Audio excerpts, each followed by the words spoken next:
Dare great things for Christ.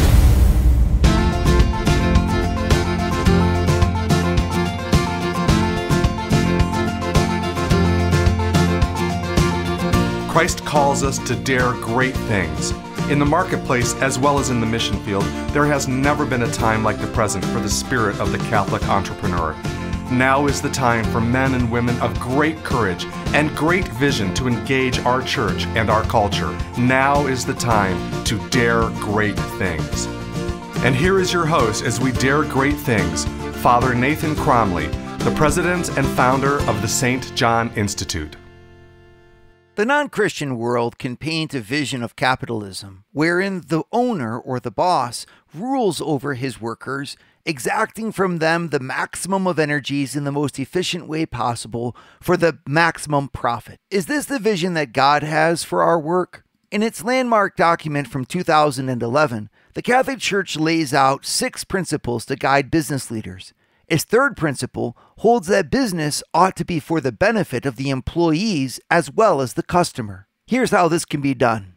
Welcome back, everybody. I'm so glad that you're back with me in the St. John Leadership Network as we're studying together this awesome document from the Vatican on the 6 principles that are to organize our work as Catholic leaders in the world of business. And of course, we talk about business, but this can be applied equally to other professions. In fact, it can be applied also to motherhood or to fatherhood or to our relationships in our families, right? But I just know that so often the business person themselves feel neglected because it's almost like this so important aspect of human activity is left to, self-help books or to pop psychologists in order to give guidance when the wisdom of the church has a lot to say about it. And in fact, if we could apply all of the depth of the spirituality of the Catholic Church to the business world, boy, what an impact we would make. We'd actually have saints in business. Wouldn't that be something? And there are, by the way, saints who have been in business. You have St. Margaret of York, for example, who's the patroness of the Catholic businesswoman. Interestingly enough story, she was married to a butcher in York, and one of the most prosperous of all butchers in a town known for its meat. And St. Margaret of York actually used her position and social status that came from her husband's profession in order to then hide priests and serve priests at a time when priests were being persecuted. So she became a great saint by doing it. Or St. Homogenes. It kind of has a funny name. His name actually means good man in Latin. So kudos to his parents for thinking of a good name for that one. Good name is good man, right? So his name Homogenes. He lived in northern Italy, and every day he was a prosperous merchant who would then give his prosperity away to the poor. And he prayed every day before going to work, and then the prosperity of his work would then go to help the poor. You have prayer, work, and charity all in one individual. And he actually died at Mass. He was at Mass, and during the Gloria, when the priest was chanting the Gloria at Mass, he laid prostrate on the ground in adoration of God, and he never got up. They had to come and find him, and they found him there in his prayer.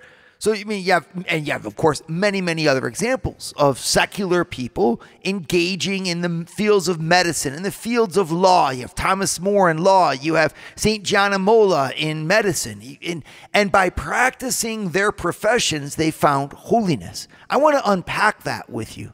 And so does the Catholic Church, because you are made to be a saint and called to be a saint there in your profession. And so especially for those who are engaged in the world of business, the great question becomes how? Because it seems like the coefficients of competition and selfishness are intrinsic in the business endeavor. And in an environment where I see my advancement as coming at the expense of someone else's demise, how can I actually live charity, right? Or if I'm trying to always be efficient and think about the corporation more than the people, how can I actually say I care for people, and so forth? And it's a real challenge, and I get it, because you can't just ignore the demands intrinsic to the business environment, to organizing productive activity. You can't live in a pie-in-the-sky attitude, because realism is realism, and the nature of things is such that their own intrinsic laws has to be respected. And part of the law of business is that it needs to grow and therefore be profitable. And that level of profit then becomes a goal that has to be taken into account. But honestly, that's kind of why we started the St. John Leadership Network, is because I actually think we're called to rise up and meet that challenge. I don't think we're called to say that because it's hard, it's impossible. I think we're called to say because it's hard, I'm going to get there with the grace of God. And so does the Catholic Church. And so she issued a document in 2011 that listed out 6 different principles and organized them according to 3 headings: good goods, good work, and good wealth. Put 2 principles into each of those headings, right? I want to focus in today on good work, organizing good and productive work, right? And so this is, of course, what we're all supposed to be doing. But I don't know if many of us realize that in the Catholic mind, the way we work is as important as what we do, right? St. John Paul II, he uses a fancy term. He calls it subjective elements of work and objective elements of work. Don't worry about all of that. That's philosophy. I want you to focus in on what it means. And what it means is that how we do something is as important as what we're doing.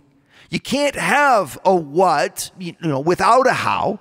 Neither can you have a how without a what, right? And so you have those in those 2 different, scenarios, you have 2 extremes to be avoided. The what without the how would be an unbridled market economy where people just do whatever they do at the expense of their workers to get the maximum profit as possible, saying that the value of the work is how much is produced for how many at how low of a cost. And on the other hand, though, you could also have those who say, no, the how is important without the what, meaning that we should just be in work to do things in loving ways. And they basically make work into a charity, right? Well, you can't survive as a business if you run it like a charity.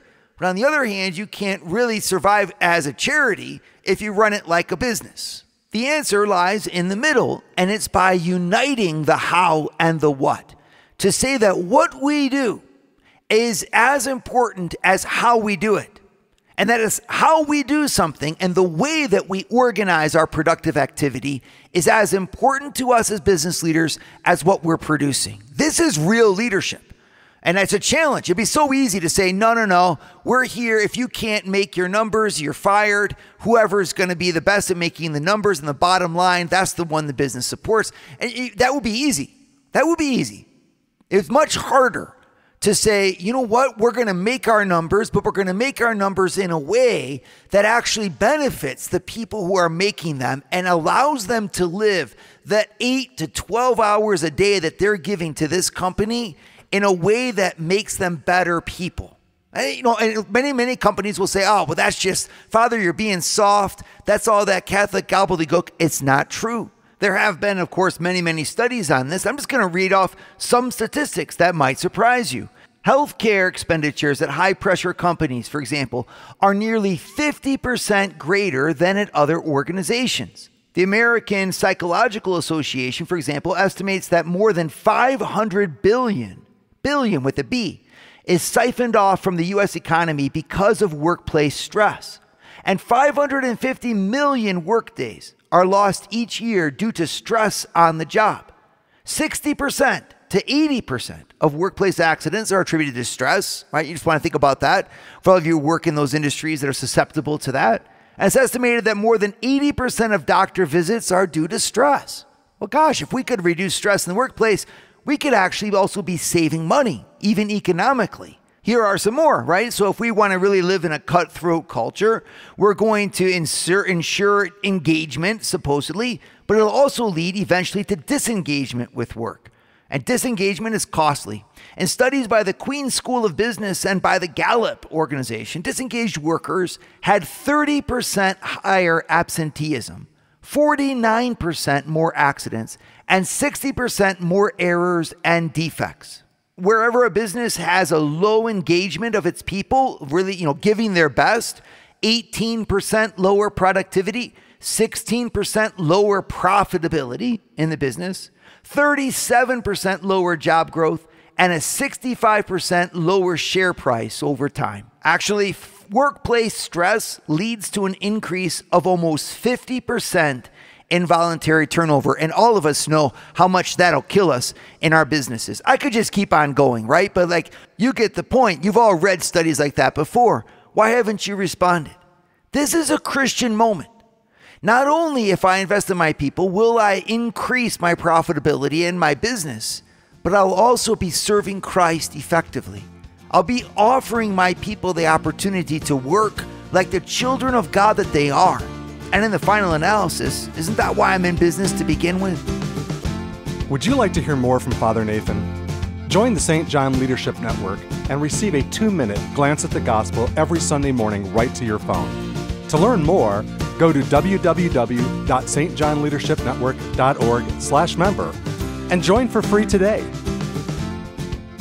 Okay, so we all know that Jesus is calling us as business leaders, and we know that that means that I got to bring my faith to bear, not only in what I produce, but in the way that I produce it, the way that we organize ourselves in our labor and in our companies in order to help people to work better.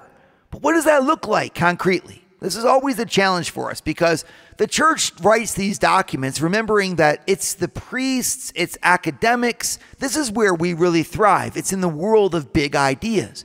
But in the actual implementation, people can sometimes get frustrated because they say, well, the church didn't really tell me exactly what to do.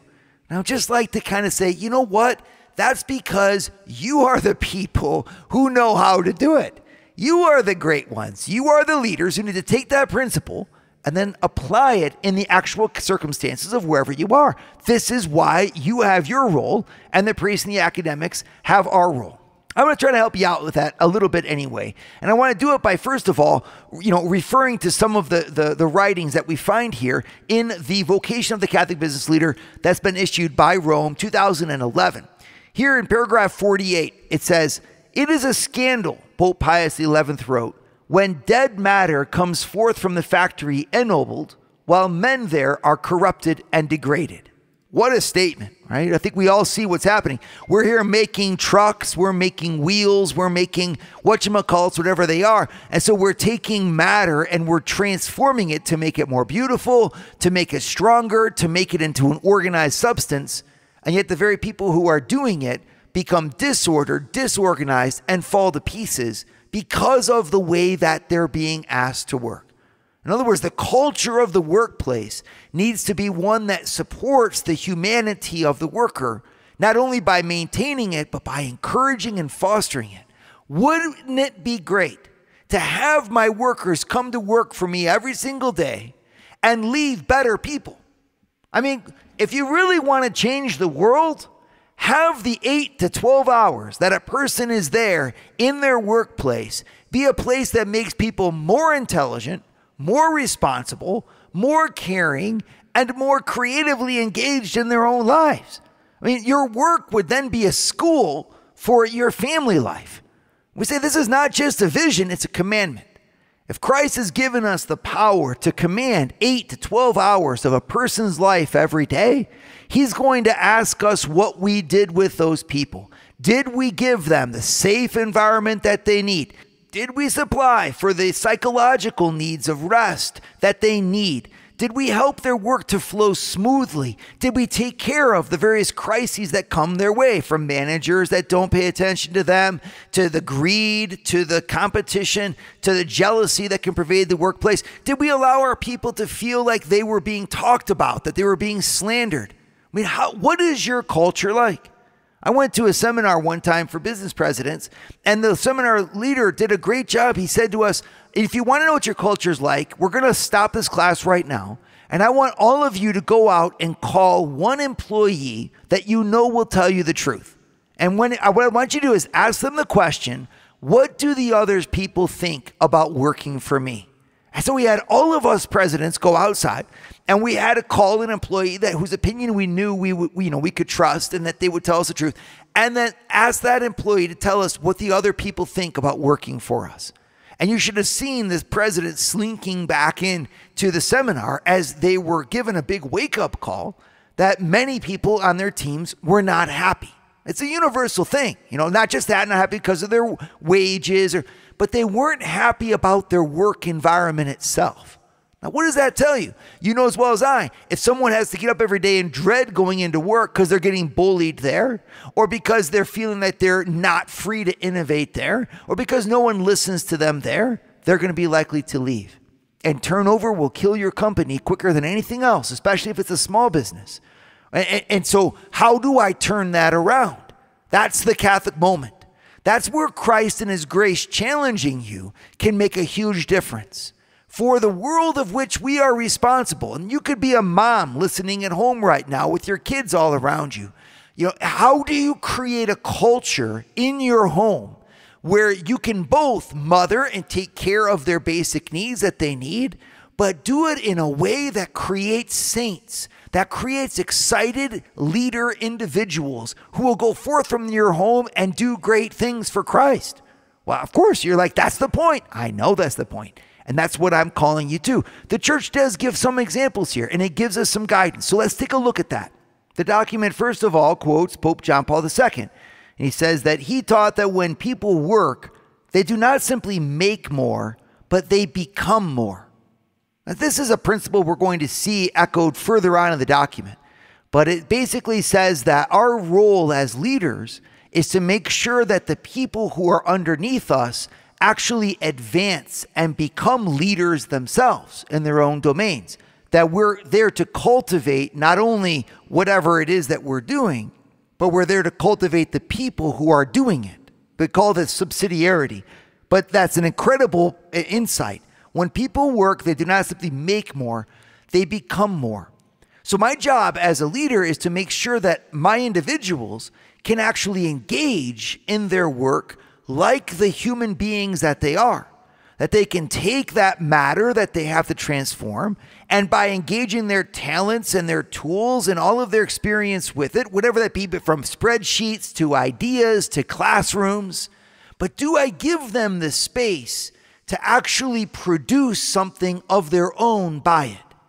Using people, in other words, as cogs in the machine is never appropriate. Now, you might, there are different levels, right? Sometimes you have to have cogs in the machine, so to speak, of positions that are very simple, but it's all about the how. Do I allow my people to engage with their greatness to the degree that they can in whatever job that they have, even if it be simple, right? It's not so much that the thing itself that's being done as the way that I encourage them to do it and support them in it.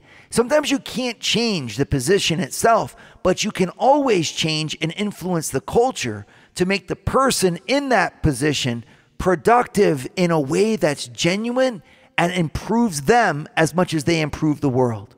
Pope John Paul II says it beautifully. He says, the worker is also greatly affected by his or her own work. Whether we think about executives, farmers, nurses, janitors, engineers, or tradespeople, work changes both the world and the worker. Because work changes the person, it can enhance or suppress that person's dignity. It can allow a person to develop or to be damaged. Our role as Catholic leaders is to do everything we can to allow them to be developed and not damaged. Would you like to start your Thursday mornings with a scriptural leadership lesson? Join the St. John Leadership Network, where Father Nathan hosts a 30-minute call at 6:30 a.m. in all 4 U.S. time zones. To learn more, go to www.stjohnleadershipnetwork.org/member and join for free today.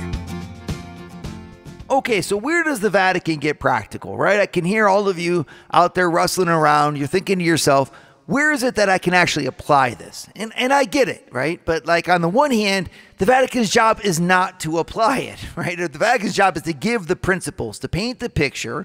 It's your job to then take that down and say, in my work field, in my company, I'm going to apply this, all right? But that being said, there are some good guidance that's given here in this document. I want to look at paragraph 49 of the Vocation of the Catholic Business Leader, put out by the Vatican in 2011, because here some elements are given. I'm just going to read it for you, right? First, then we're going to talk about it.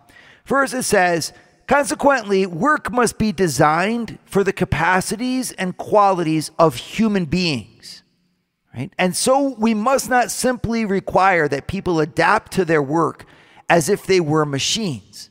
You can say, oh, shoot, it's so much easier.